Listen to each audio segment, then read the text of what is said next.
Good morning, viewers. Today we discuss the ITC restriction which has been put with regard to suppliers default, if any. Initially, the restriction was 20%, where without the supplier having uploaded, you could take 20% of the total ITC in that particular period, month, or up to date, as the case may be. Later, that was reduced to 10%. So we look at whether this is valid in law. We also look to understand what are the various aspects which are challenges in complying with this. Our objective would be twofold. Number one would be that we will look at how we can comply with the law, because that is a preferable method to avoid disputes. And second, we would also look at sharing with you what should be your defense in case there is any notice on the same. So to give a background, we need to get into the eligibility of input tax credit, which is there in section 16(1), which specifically allows every registered person to take a credit. So if I'm not registered, I can't take credit. That is one very important departure from the old law, old central excise law, where even we could take the credit for the past as long as we were offering that the tax on the future.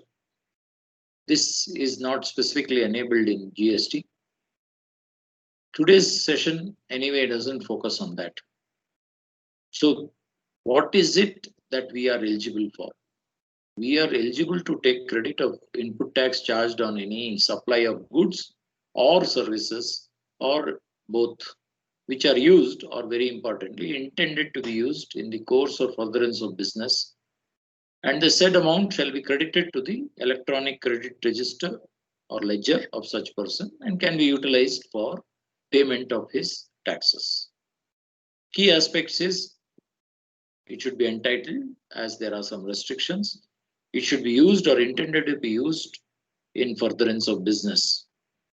The most important aspect for today's discussion is subject to such conditions and restrictions as may be specified.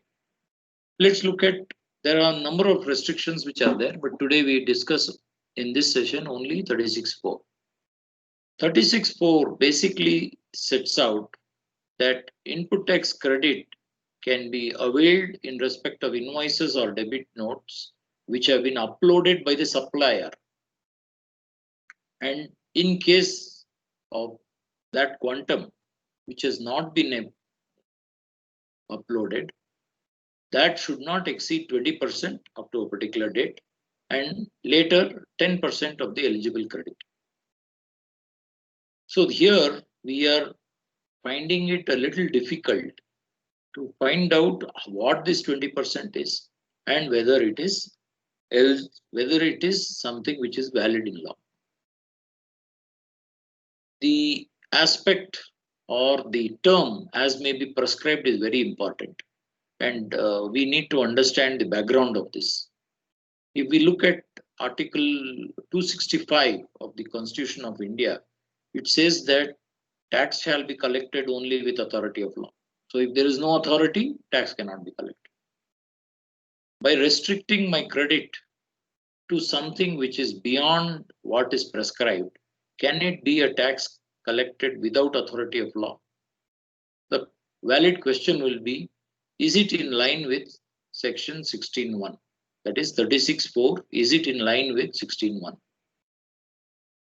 There is also one more section, 43A, which says that the restrictions which are need to be prescribed, the power should be put in 43A.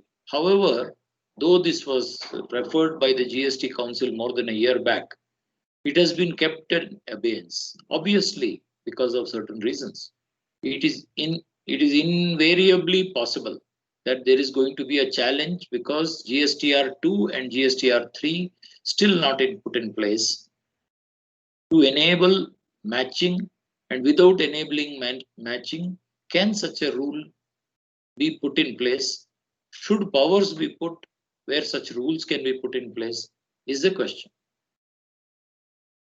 Consequent to this understanding, whether Rule 36(4) is ultra vires of the Act, GST Act, and ultra vires 16 is a question which is to be examined.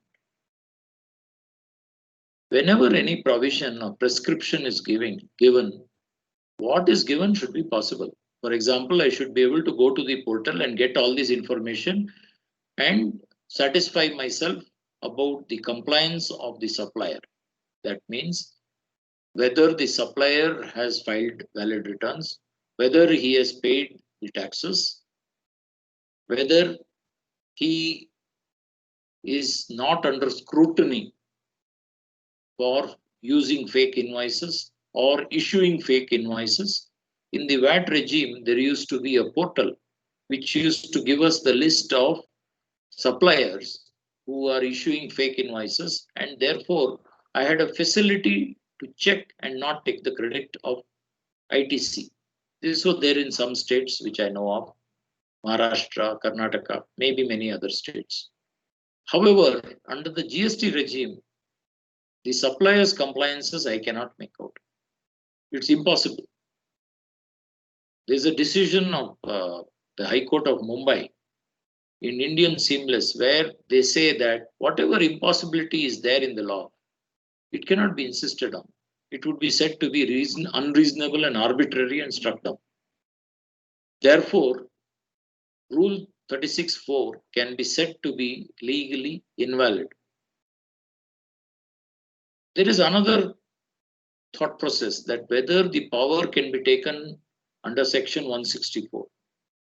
Let me just advert to a particular decision of Global Energy, which was in respect of Central Electricity Regulation, where this is the observation of the court. It is now well settled principle of law that the rule-making power for carrying out the purpose of the Act is a general delegation.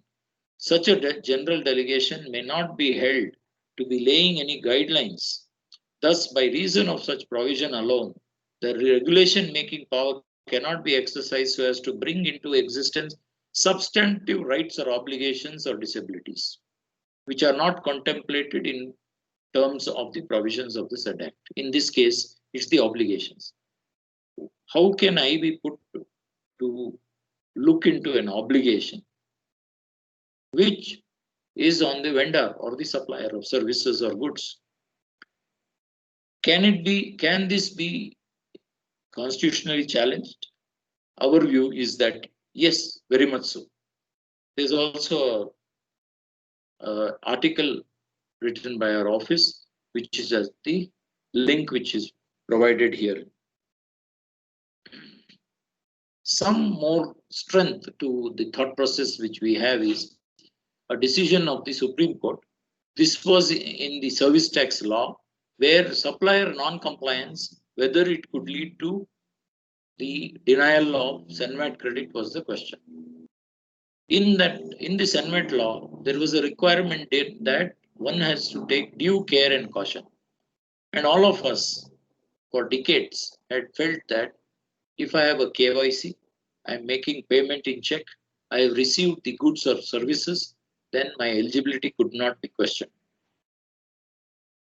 For non-compliance, say the supplier does not pay the tax at all, disappears after some time. All these were not in my control.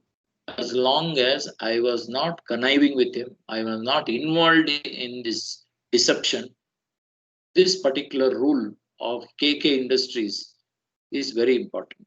Here also, in the decision, it said that credit cannot be denied and the revenue cannot expect you to do the impossible,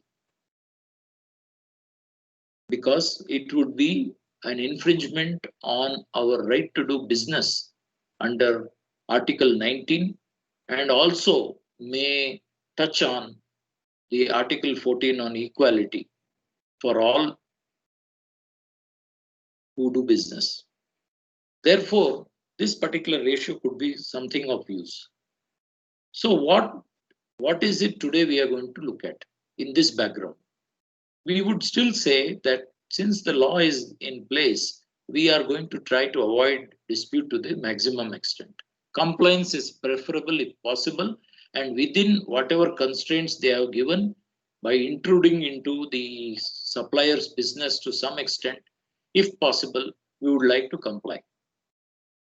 This may be imperative in case of refund, because refunds can get stuck because of this particular compliance not being there.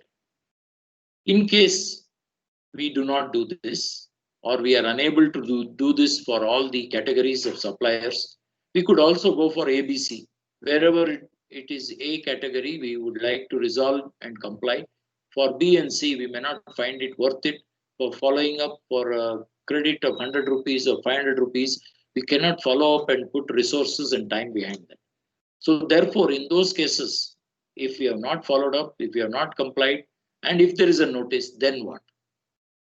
Then the steps would be check the notice for whether DIN number is there. At times, only a figure is given. 50 lakh, 23,450. Ask for the calculation sheet for this.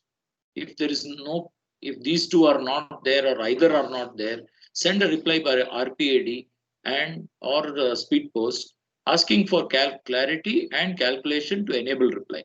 And you have to mention that this is to enable our proper reply, as it would amount to denial of natural justice. Once you have this DIN and calculation sheet and the notice is in order, then you need to reconcile and make an attempt to reconcile the figures. And when you reconcile and reply, you should first go and inform them that the figure is not 50 lakh 28,000, but only 12 lakh 68,000. This is very important so that you bring down the impact to the actuals. Because at the time when the department has taken, they may have taken it at that particular point of time, after which, due to your follow-up or normal compliance by the vendor, the figure would have become less. Further, you should also mention that vendors have a time to revise and upload till September return of the next year. And therefore, such a notice issued in the interim is not proper. It should be given only after the last date of vendor having to upload, so that my 2A will be accurate. As I said earlier, we should also mention that it violates Article 265 and 14. And in case it is having substantial impact, you should also bring in Article 19, freedom to do business, telling them that if this is insisted on, my very model of doing business can be jeopardized. We should also mention that the rule is against the section and ultra vires. In this regard, when the rules are ultra vires, there's a decision in the service tax regime, international consultants, which was a High Court decision ratified by the Supreme Court, where Rule 5A of the service tax valuation rules was held to be ultra vires the section. Similar to here 36.4 being ultra vires to 16. And of course the KK decision which we have touched on. We should also mention to them that it's impossible due to various reasons depending on compliance of the vendor. Akshay, who is going to take the subsequent slides, is going to take you through in a very lucid manner various types of issues which are there, and whichever are applicable should be noted in this particular reply. You can also ask for the adjudication to be kept pending till the matter before the High Court is resolved. This is for Karnataka. If you are in different states, please check whether such matter is also pending in your High Court and mention that it is pending.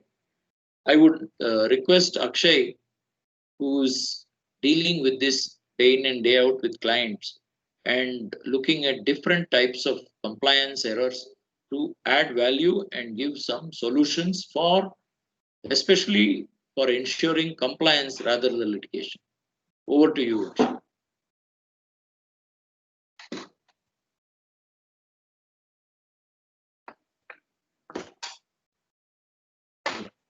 Good afternoon, viewers. Thank you, Madhukar sir, for the deliberation on the applicability of Rule 36(4), the defense that can be taken by an assessee, and what are the compliances that are required under the GSTR 2A, which I will be taking up now. So, in the upcoming slides, I would discuss more on how we can comply under Rule 36(4), as we have already discussed what can be done if we are not able to comply under 36(4). Uh, Presently, the GSTR 2A, which is a statement and not a report, is basically a consolidation of the various invoices, outward invoices filed by a recipient's vendors. So the GSTR 2A is bifurcated into three parts: Part A, Part B, and Part C.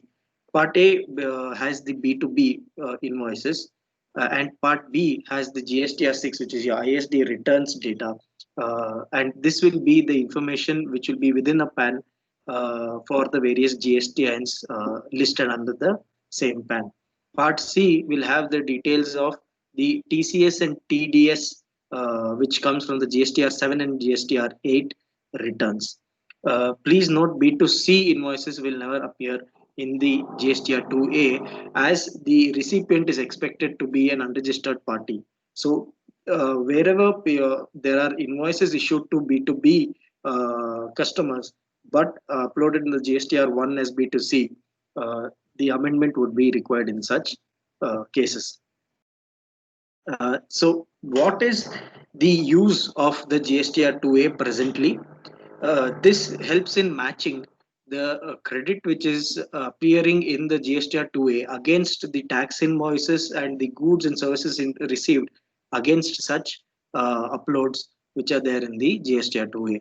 Whether it is mandatory, whether it is possible, all these have already been discussed with the in the previous slides. I would also like to inform that recently Part D has been included in the GSTR 2A, and that is having details of the ICE gate values, that is the import of goods details which are auto-populated from the ICE gate portal, are reflecting in the GSTR 2A portal. So on a monthly basis, you will be able to verify your import of goods information through the GSTR 2A. This will actually help the assessees in filing their refund applications, so that they get the bill of entry and the port code and shipping details correctly from the information in the GSTR 2A. So coming to the basics, the GSTR 2A does not reflect the import of goods details. This was up to the previous month. Presently, now it is reflecting the import of goods details in the GSTR 2A.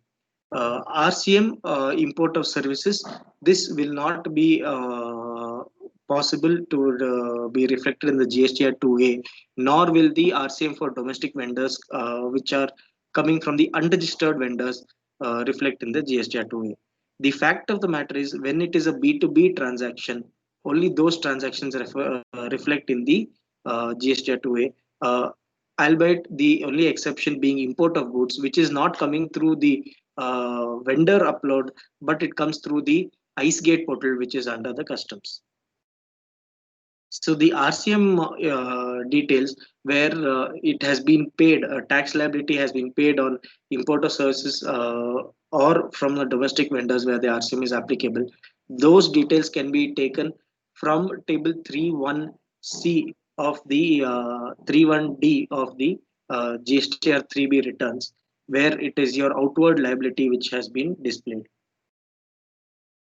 Now, GSTR 2A is a makeshift statement which has been put in place instead of GSTR 2, that is your return, which has been inward return, which has been deferred indefinitely by the GST Council. Now, coming to one of the simple aspects to make to give an understanding of how GSTR 2A works is invoices of June 2020, which is filed in July 2020. Assume that you have filed such an invoice dated June 2020. These invoices will reflect only in the July 2020 GSTR 2A. What happens is, in these situations, the invoice does not go and get adjusted in the previous month or previous periods GSTR 2A. This may have some issues with the reconciliation for the assessees. Next is whichever amendments which are made, either to the tax invoice, the credit note, or the debit note, the revised values have to be updated in the GST portal while making the amendment. These revised values will reflect only in the month of the filing and does not go and replace the previous original entry. What this does is, you will now have two entries for the same document. In these situations, these two entries which are there, uh, have one of the original entry will have to be eliminated when you're doing the reconciliation. Next is the GSTR 2A, which has to be matched with your purchase register, and where your ITC has to be claimed in your GSTR 3B based on Rule 36(4). The format of a purchase register is highly important before we get into the reconciliation. The purchase register should have the basic requirements of the whether it's an input services, capital goods, eligibility, ineligibility, whether it is directly in relation to taxable services, directly in relation to exempt services, or it is a common credit. So these are the various bifurcations that will be required for a tax invoice which I received from vendor, which has to be done internally by the management. No software will be able to perform this activity unless there is a vendor master or a tax master which has already been uploaded and programmed in that nature. So where the volume is high, it is always suggested that these processes are taken up through a automated software, and the tax master and the base master files which are there have to be uploaded and updated based on the revisions which are there in the law. So GSTR 2A, which consolidates all the GSTR 1 which have been filed by various vendors, it will be for such month only, which it is irrespective of the invoice date, and it is what has been filed in the month. So it will have all the amendments and what has been filed within that specific month. In case a vendor delays filing his GSTR 1 beyond the due date, the GSTR 2A would get updated later. So this is why the heading of the slide is called Dynamic GSTR 2A.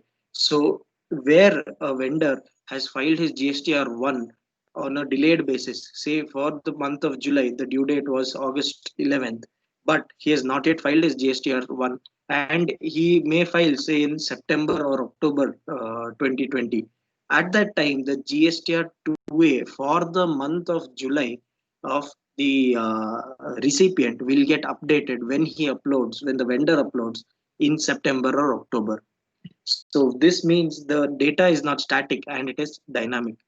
The invoices do not get pushed over to the next month or the month in which the vendor files his GSTR 2A. This has been rectified or is expected to be rectified pretty soon, and I'm talking about that in the next slide. Implementation of the GST in the July 2017, the various relaxations which have been provided in the due date, waiver of late fees, all these will help the assessees in filing their GSTR 1 in a delayed fashion. And what this results in is a delay in the GSTR 2-way updation, and the assessees getting their wrong details, verifying their wrong details while performing their Rule 36(4) reconciliations. But albeit all these various issues which is being faced, practical difficulties being faced, the department still is issuing notices for mismatches between GSTR 2A and 3B. Also, there are certain cases where we have seen that the department has also blocked the credit ledgers of the assessees without giving an opportunity to be heard. So there is a clear imbalance and overutilization of the powers by the department, which sadly has to be addressed soon. So now to give a basic idea, giving as we have seen all the issues that we may face due to the GSTR 2A being dynamic, the simple solution to that is you would have to perform the GSTR 2A matching on a monthly basis, but also perform this on a year-to-date basis. So when this year-to-date basis is being performed, invoices which were uploaded in a delayed fashion, missed out invoices of previous period, all of these will get accounted for, so that the assessee claims optimum credit and does not miss out on any information. Any amendments also could be considered for the previous periods. Now, this is what is the new information that has been in circulation. That is the GSTR 2B. Please note, this is not GSTR 2A. This is GSTR 2B. GSTR 2B is a static report, and this is similar to GSTR 2A, but it helps that the data which is there for a period will not change after a specific date. So once the date has been passed, the GSTR 2B is static and the information therein will not change. Any data which has been uploaded by the supplier beyond such date, the vendor beyond such date, it will auto-populate in the GSTR 2B of the next month or in the month when he has filed such information. Now GSTR 2B also will be generating the data from IceGate system for the import of goods. This was expected to be reflecting in the GSTR portal from August 2020, although I checked it just before this session and I have not seen the GSTR 2B report. Where will you be able to verify the GSTR 2B? Where you file your GSTR 1 and GSTR 3B, in that there should be another tab having the name GSTR 2B. Now that we have completed the deliberation on GSTR 2A, I will come to the Rule 36.4 and the various issues which are there, with possible solutions which we can take up in a practical approach. Like we have said, the Rule 36.4 is implemented in October 2019. For 3 months, there was a 20% ad hoc benefit which was provided, after which from January 2020, it has been made 10%. This 36.4 reconciliation with the purchase register has to be performed on an invoice level on a monthly basis.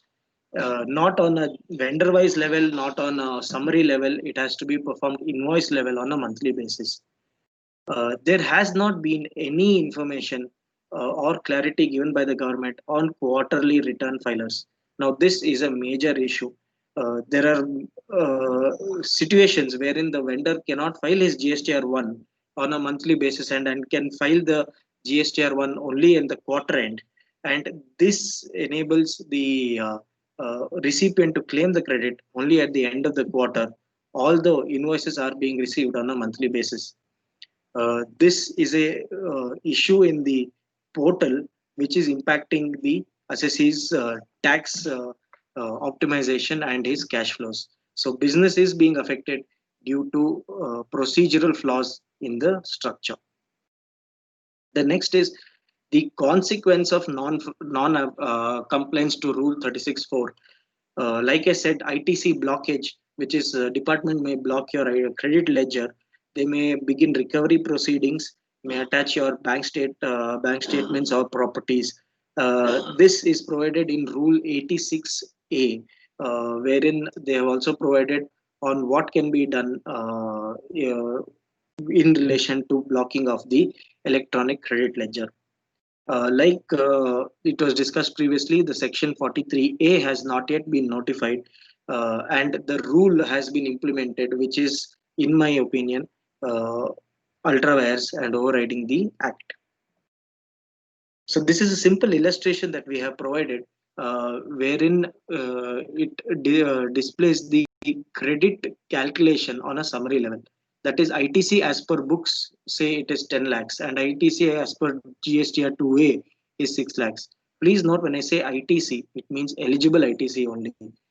That means any ineligible ITC which is reflecting in GSTR 2A has to be first edited out before you come to the value of 6 lakhs.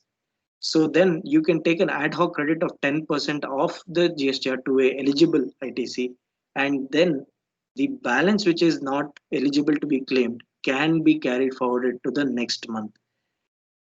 Similarly, if you have a credit which of GSTR 2A, wherein the ad hoc credit, when added to the base credit, is over and above the credit which is there as per the books of accounts, the credit is limited up to the credit as per the books of accounts.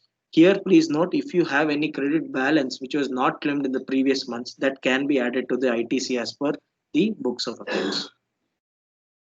Here is a simple illustration of how 36(4) is creating havoc. So let's say the total credit in the books of accounts and total credit in GSTR 2A is 300 for a period of 3 months. But it has been bifurcated in the illustration as provided, which is in front of you. In the first month, you will be eligible for a credit of 110 based on Rule 36(4). In the second month, you will again be eligible to a credit of 100 rupees in the second month, and the third month you will be eligible only to the extent of 60 based on Rule 36(4). Now, considering this, the total ITC as per books is 300, as per GSTR 2A also is 300, but what I have availed as per Rule 36(4) is 270. So based on the new rule, I have been blocked a credit to the extent of 30, that is 10% of my credit. Now that is a huge amount if you extrapolate into the actual figures for a assessee. This is also one of the reasons why I feel the Rule 36(4) needs to be quashed. Next issue is the matching which is done under Rule 36(4) need not be performed for the import of goods and services, RCM, and the ISD entries. So, saying this, I will give a simple stepwise procedure to effectively comply with the Rule 36(4). So, the first is the finalize the eligible ITC as per the books. That is, the ITC register which is being maintained has to be modified to the eligible ITC which is available. So first you perform the eligibility and ineligibility exercise. Then ensure that all the goods goods and services are satisfying the conditions laid down in section 16. That is, the credit has been claimed based on the goods and services are received. You have the invoice and you have made the payment to the vendor. The next one is finalize the eligible ITC as per GSTR 2A. So GSTR 2A will have additional data which has to be trimmed off. That is, it will have ineligible credits, it will have details of RCM liabilities where the vendor is registered, but as a assessee I am liable. It will also have information of the ISD data which is coming from the GSTR 6. It will have the GSTR 7 and 8, that is your TDS and TCS data. So all these information which I have mentioned must be trimmed off, and then what will effectively remain is your eligible ITC as per GSTR 2A.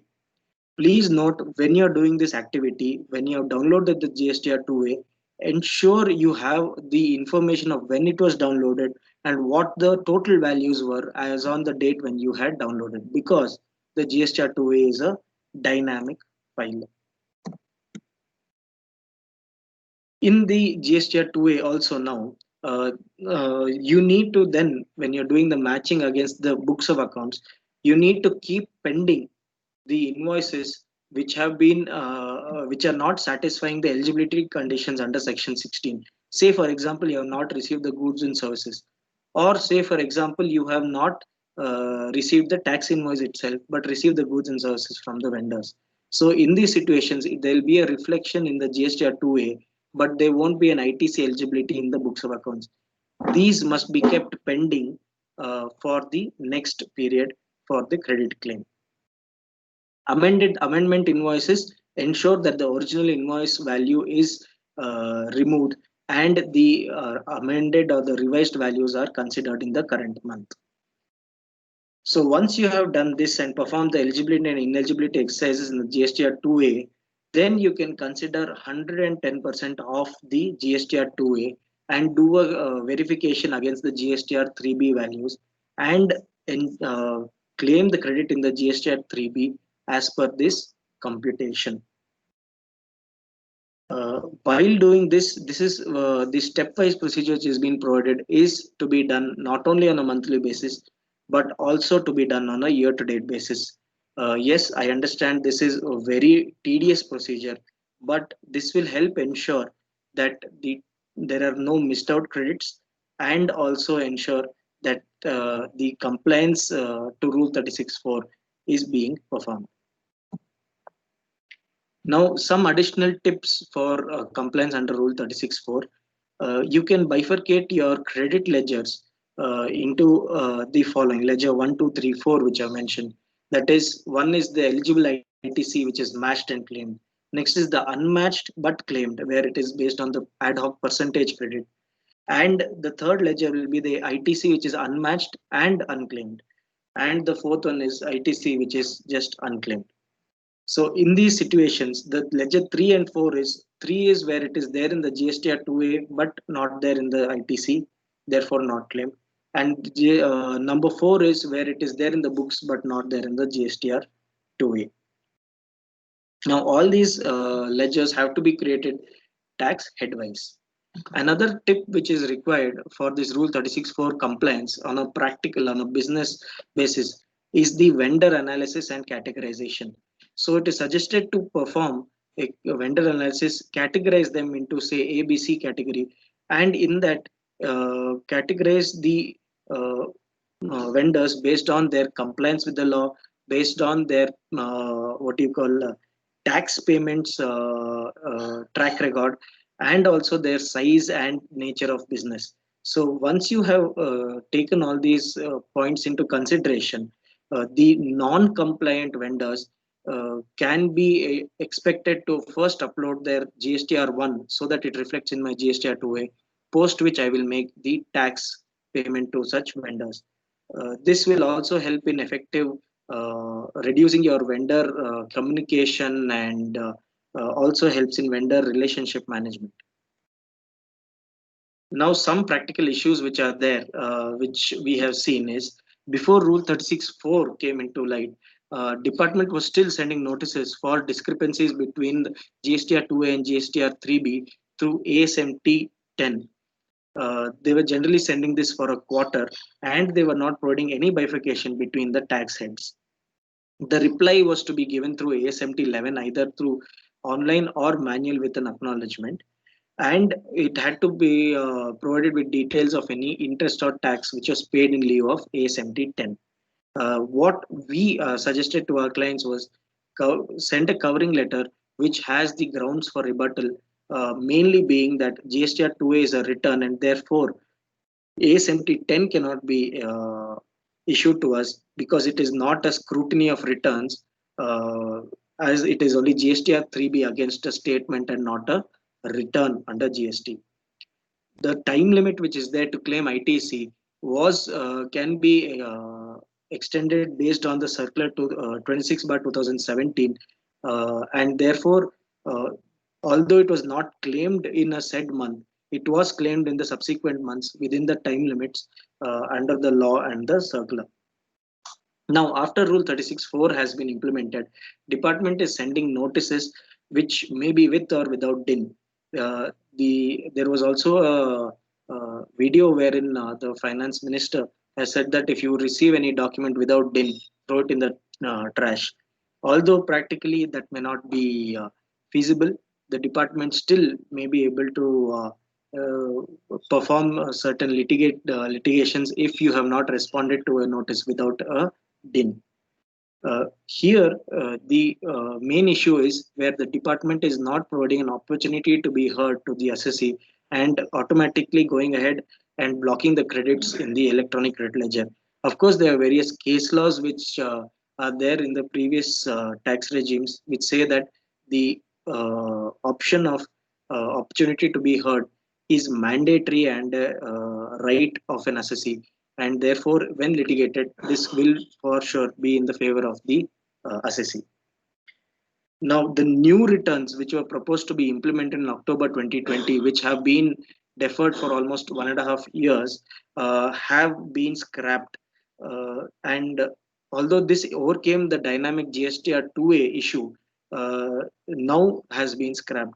this dynamic GSTR 2A issue is being addressed through the GSTR 2B statement, and also with the ICE gate link. This more or less will help the assessees in their Rule 36.4 compliance. Now, GSTR 2A matching for the February to August period.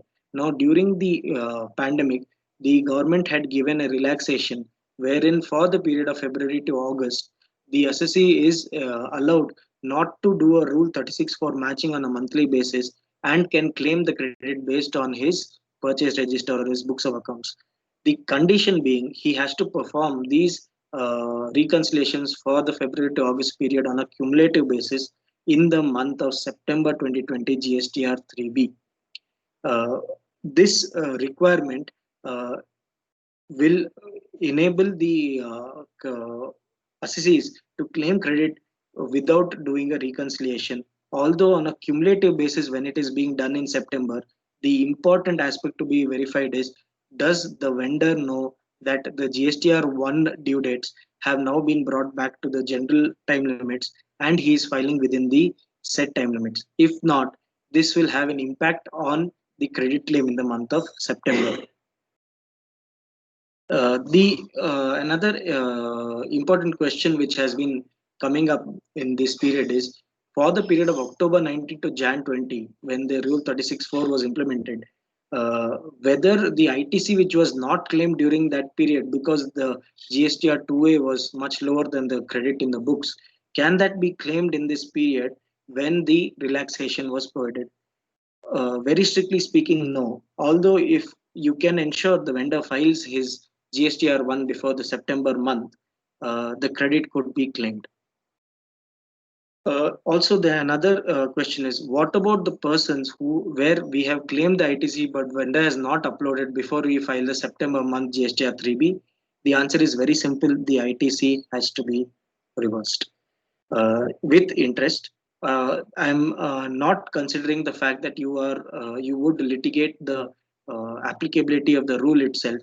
But if you are complying with the rule, then the ITC would have to be reversed where it is not reflecting for the February to August period by the September 2020 returns. Now, how about the interest applicability? Say it has not reflected. I claimed a credit in the month of March 2020, but the vendor has not yet uploaded by the September returns. In this situation, the interest must be made applicable after the September 3B due date, as the relaxation was provided for such period. So with this, I have completed the deliberation on the Rule 36.4 GSTR 2A, GSTR 3B, and also the various litigation aspects has been covered by Madhukar sir. So with this, I would like to thank the viewers for their time and their patience. Hope this was helpful. Thank you.